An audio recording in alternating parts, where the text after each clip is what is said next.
A gente teve inúmeras contratações nessa última janela de transferências extremamente importantes para o clube, e o cara que quebrou um galho enorme pro Newcastle foi esse gigante alemão Rottenmeier. Cara, esse alemão aqui é muita bola e pouca mídia, tá ligado? Tem a qualidade precisa para um centroavante, muito presente na área e muito participativo em jogadas antes de resultar em algum gol. Além que ele chegou no Newcastle meio desconhecido, ninguém mal sabia quem era ele, mas agora muitos conhecem o enorme potencial para se tornar um dos melhores goleadores da atualidade. O Newcastle apostou nele ainda quando ele estava no Stuttgart, ele mostrou um bom desempenho, sendo bem constante, foram 17 gols e 3 passes para gol em 36 jogos em sua última temporada, números bem relevantes que valia a pena estudar um pouco. O que o Newcastle fez bem direitinho, avaliou o mano, investiu nele, como eu disse, num cara que ninguém da face da terra se olhasse por ele ou reconheceu ou sabe o nome, e esse alemão aqui também tá jogando muito na atual temporada, sendo 6 gols em 12 jogos. Esses tempos também ele conseguiu um espaço lá na seleção principal lá na Alemanha, se não me engano no começo lá da Nations League eliminatórias ele começou a ser colocado para jogo. O que ele desempenhou bem foi apenas um gol sim em 6 convocações que teve, mas merece mais chances porque tem um potencial para ser o camisa 9 que a Alemanha vem precisando e o futuro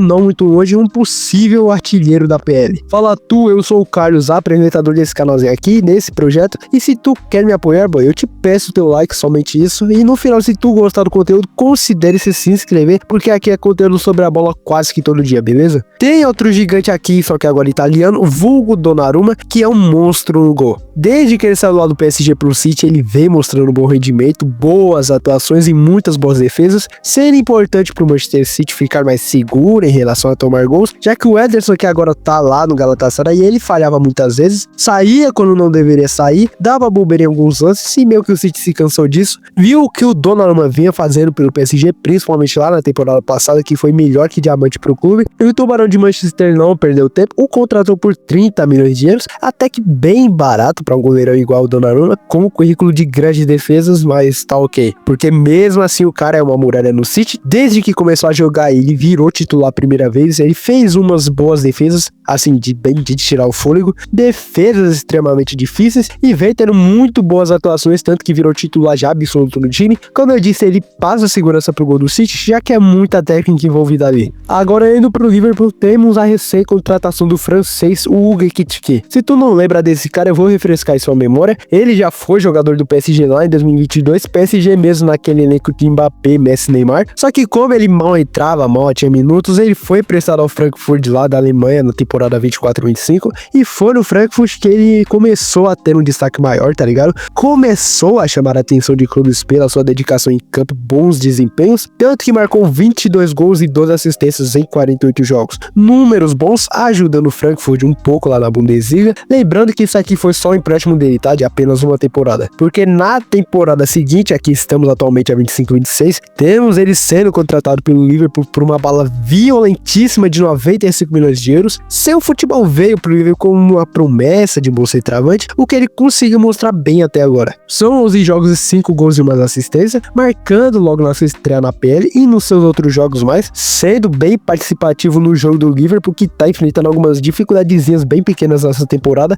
pelo dinheiro que gastou em contratações e também na Premier League, onde se encontra atrás do Arsenal e Manchester City. Eles estão no top 3 ainda assim, só que enfrentando algumas dificuldades, como eu disse, já que nesse momento da temporada passada ainda, eles eram os líderes isolados da PL. E o lado de terem gastado muito foi que eles gastaram quase meio bilhão de euros, olha que absurdo. Os destaques dados para Isaac, que veio do Newcastle, e o Wirtz do Leverkusen, e cara, se tu pega a comparação dos números desses dois contra o Ekitike, que foram uns 120 milhões para cima, e comparar com o Ekitike não tem graça. Já que o Wirtz tem mais de 10 jogos já pelo Liverpool, não tem nenhum número até agora, enquanto o Isaac também em 7 jogos tem apenas um gol e uma assistência, esses dois sendo muito menos presentes tanto em números quanto em desempenho coletivo pro Liverpool comparado ao Ekitike. Outro que tá vindo muito bem nessa temporada é o Victor Osimhen, a promessa, né, de futuro centroavante da Europa para disputar palco com, sei lá, Haaland, Harry Kane, Gyökeres, só que ele vinha muito sumido há algum tempo atrás, há umas 3 temporadas, até que na temporada passada lá no Galatasaray, onde estava por empréstimo do Napoli,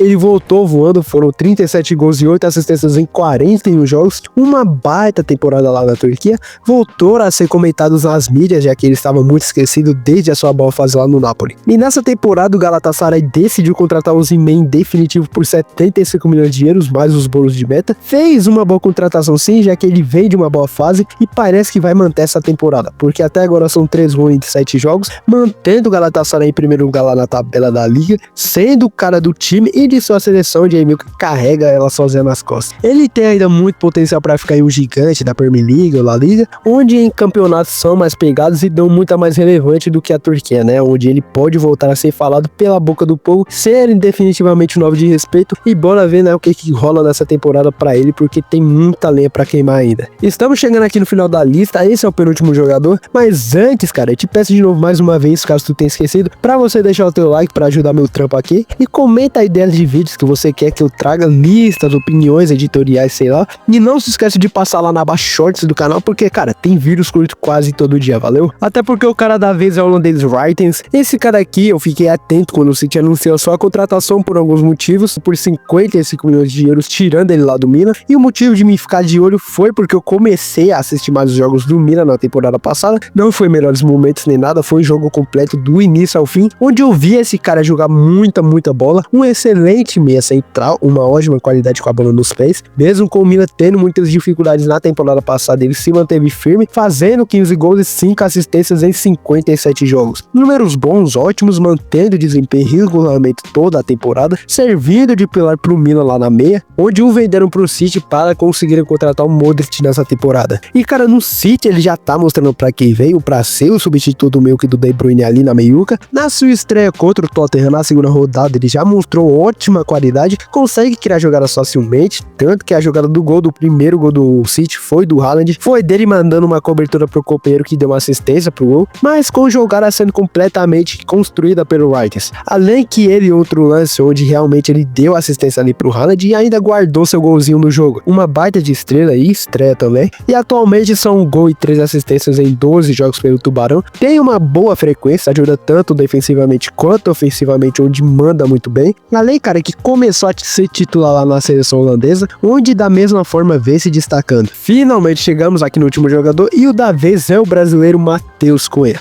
Eu sei que muitos aqui devem estar estranhando, já que ele tá no United, tá meio apagado, mas cara, se tu parar pra ver os jogos do Matheus Cunha no United até hoje, tu vai ver se ele não merecia estar aqui nessa lista. Porque desde sua saída lá do Wolves, onde ele tava carregando o time nas costas, evitando lá do clube ser rebaixado, ele foi pro United pra meio que salvar também, entre muitas aspas, mesmo seus números estando zerados até agora em 8 jogos já. Ele tem um começo de temporada bem bom, tanto no United e na seleção brasileira. Ele pra mim ali no United é muito perigoso, sempre tem uma jogada perigosa ali pra marcar algum gol, mesmo ele chutando e chutando a bola, ou o goleiro pega ou vai pra fora ou na trave, é meio que azarado, mas qualquer um jogador ali do United é assim, então não vale a pena criticar. E mesmo ele não marcando gol ou nada, ele não merece ser criticado, porque, pra exemplo aqui, cara, o Wirtz não tá jogando nada, literalmente não tem uma jogada solo, assim onde pode ter grande chance dele marcar um gol, enquanto o Matheus Cunha tem mais de 25 oportunidades de gol criadas até agora, com a maioria dessas jogadas sendo criadas por ele mesmo. Ele tem assim um estilo de jogo que ainda pode favorecer muito o United, contribuir pro clube voltar a ter um pouco de glória, né, onde já faz um tempinho que eles não têm, só que agora com o Cesc, com o Embemo e principalmente Cunha, você pode não concordar nesses meus pontos de vista aqui, mas aqui eu não analisei somente números, análise a contribuição do jogador e o impacto que ele tá fazendo no seu time, mesmo sem gols ou assistências, e o Cunha foi um deles, só que se tu discordar dele ou alguém mais aqui dessa lista, fiquem à vontade aí na seção de comentários que eu vou ler todos e respeito a opinião de vocês, beleza? Basicamente esse aqui foi o vídeo, não sei quanto tempo de duração ele tem, mas tomara que nesse tempo você tenha entendido essa lista aqui, minha explicação. Se tu gostou, cara, considere se deixar o likezão aí pra ajudar o projeto e se inscreve aí,